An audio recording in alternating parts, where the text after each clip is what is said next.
AP cabinet సమావేశం ప్రారంభమైంది. 44 అంశాలపై ఈ రోజు ఈ కేబినెట్ లో చర్చ జరగబోతోంది. రాజధానిలో అభివృద్ధి పనులు, భూ కేటాయింపులపై ప్రధానంగా చర్చకు సిద్ధమయ్యారు. 169 కోట్ల రూపాయలతో లోక్ భవన్ నిర్మాణానికి టెండర్లు పిలవడానికి ఆమోదం తెలపనుంది కేబినెట్. ఎస్ఐపిబిలో నిర్ణయాలకు ఆమోద ముద్ర వేయనుంది కేబినెట్. జ్యుడిషియల్ అకాడమీకి పరిపాలనా అనుమతులు, సిఆర్డీఏ వార్షిక నివేదికకు ఆమోదం తెలపనుంది కేబినెట్. సీడ్ యాక్సెస్ రోడ్డు పనులు, నాబార్డ్ నుంచి అమరావతికి రుణంపై సిఆర్డీఏకు అనుమతి ఇవ్వనుంది కేబినెట్.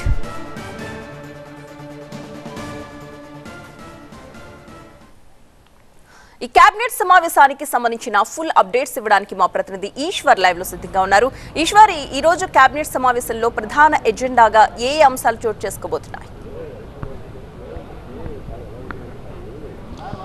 ఈరోజు క్యాబినెట్కి సంబంధించి హాఫ్ అన్ అవర్ క్రితమే ప్రారంభమైంది. చాలా కీలకమైన అంశాలని ఆంధ్రప్రదేశ్ రాష్ట్ర మంత్రిమండలి చర్చిస్తోంది. ప్రధానంగా 3 అంశాలకు సంబంధించి, ఒకటి హై ఎండ్ టెక్నాలజీకి సంబంధించిన సంస్థలకు సంబంధించిన భూ కేటాయింపులు, వాటికి ఇచ్చే ప్రోత్సాహకాల మీద చాలా కీలకమైన నిర్ణయాలు తీసుకోబోతోంది. ఎందుకంటే అమరావతి, విశాఖలో క్వాంటమ్ టెక్నాలజీకి సంబంధించి, ఐటీకి సంబంధించి చాలా కీలకమైన సంస్థలకి భూ కేటాయింపులు, వాటికి సంబంధించిన ప్రోత్సాహకాలను ప్రకటించబోతోంది. వాస్తవానికి వీటిలో ఈరోజు ఏ క్యాబినెట్ ముందున్నాయో అవి చాలా ఇంటర్నేషనల్గా చాలా వేగంగా ముందుకు వెళ్తున్న ఐటీ, డీప్ టెక్నాలజీకి సంబంధించిన సంస్థలు, వాటికి సంబంధించిన పేర్లు ప్రస్తుతానికి అవి స్టార్టప్ దశలో ఉన్నప్పటికీ కూడా అత్యంత వేగంగా విస్తరిస్తున్న పలు కంపెనీలకి విశాఖ, అమరావతిలో వాటికి సంబంధించి కీలకమైన స్థలాల కేటాయింపు కావచ్చు, ప్రోత్సాహకాలకు సంబంధించి కీలక నిర్ణయం తీసుకోబోతుంది. మరొకవైపు పరిశ్రమల తయారీ రంగానికి సంబంధించి తయారీ రంగం పైన కూడా చాలా పెద్ద ఎత్తున ఫోకస్ పెట్టబోతుంది. నాయుడుపేటలో పీసీబీ, పేపర్ చిప్ బోర్డుకి సంబంధించి ఒక ఎలక్ట్రానిక్ చిప్కి సంబంధించిన యూనిట్ తయారీకి సంబంధించింది. ఇది చాలా కీలకమైన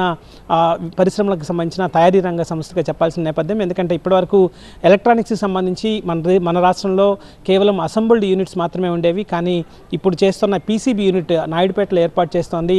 చాలా నెక్స్ట్ లెవెల్ అనుకోవాల్సిన నేపథ్యం. ఎందుకంటే అది ఇప్పటివరకు చాలా అడ్వాన్స్డ్ కంట్రీస్లోనే జర్మనీ, జపాన్ లాంటి చోట్లే ఇట్లాంటి తయారీ రంగం ఉంది. వాటిని గతంలో ఇక్కడికి ఆ చిప్పులను తీసుకొచ్చి ఇక్కడ ఆ పీసీబీ యూనిట్లని అసెంబుల్ చేసేవారు. కానీ ఇప్పుడు ఈసారి ఇక్కడే తయారీకి సంబంధించి ఈరోజు చాలా కీలకమైన నిర్ణయం తీసుకోబోతుంది. దాని ద్వారా 1200 మందికి నాయుడుపేట ప్రాంతవాసులకు ఉపాధి లభించబోతుంది. మరొక చాలా కీలకమైనది టూరిజంకి సంబంధించి, హాస్పిటాలిటీ రంగానికి సంబంధించి విశాఖలో హిల్టన్కి సంబంధించి కావచ్చు, లేకపోతే విశాఖలోనే మరొక హయత్కి సంబంధించి హోటల్కి సంబంధించిన 5 స్టార్ హోటల్స్కి స్థలాలను కేటాయించబోతోంది. వాటికి సంబంధించిన ప్రోత్సాహకాలను ఇవ్వబోతోంది.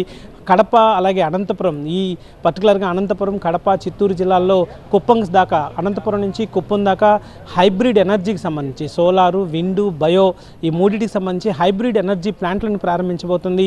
సో మొత్తం డెవలప్మెంట్ మ్యాపింగ్ చేసినట్టుగా రాష్ట్రంలోని అన్ని ప్రాంతాల్లో, ఆయా ప్రాంతాల్లో లభించే వనరుల ఆధారంగా ఆ ప్రాంతాల్లో ఏ అయితే వాతావరణ అనుకూల ప్రాజెక్టులని ఏర్పాటు చేసేందుకు అవసరమైన కీలకమైన ప్రాజెక్టులకు సంబంధించి ఈరోజు ఆంధ్రప్రదేశ్ రాష్ట్ర ప్రభుత్వం చర్చిస్తోంది. వాటిల్లో మరొకవైపు కీలకంగా అమరావతికి సంబంధించి కూడా, అమరావతిలో డీప్ టెక్ క్వాంటమ్ టెక్నాలజీకి సంబంధించి R&D సెంటర్లు, డేటా ప్రాసెసింగ్ యూనిట్లకు సంబంధించిన కీలకమైన నిర్ణయాలు కూడా తీసుకోబోతోంది. ఎందుకంటే 3 ప్రాంతాలు, అమరావతి ఇప్పటికే 3 రీజియన్లుగా రాష్ట్రాన్ని విభజించింది.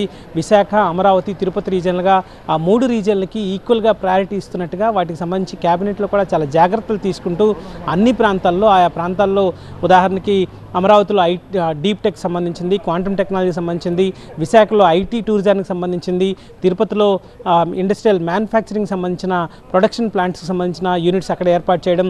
సో ఇట్లాగా 3 ప్రాంతాల్లో, ఆయా ప్రాంతాల్లో ఉన్న అందుబాటులో ఉన్న వనరులు కావచ్చు, ఆ ప్రాంతాల్లో వాతావరణ పరిస్థితులకు అనుగుణంగా పరిశ్రమలకు సంబంధించిన ఏర్పాటుకు సంబంధించి కీలకమైన నిర్ణయం తీసుకోబోతుంది. అదే సమయంలో సిఆర్డీఏ అథారిటీకి సంబంధించి చాలా కీలకమైన నిర్ణయాలు తీసుకుంది. 20,000 కోట్ల రూపాయలకు సంబంధించిన ఎస్ఐపిబి ఇటీవల జరిగింది. స్టేట్ ఇన్వెస్ట్మెంట్స్ ప్రమోషన్స్ బోర్డు ముఖ్యమంత్రి అధ్యక్షతన జరిగిన దాంట్లో 20,000 కోట్ల పెట్టుబడులకు సంబంధించిన ప్రతిపాదనలు వచ్చాయి. అది ఎస్ఐపిబిలో ప్రాథమికంగా నిర్ణయం తీసుకుంది. కేబినెట్ వాటిని రాటిఫై చేయబోతోంది.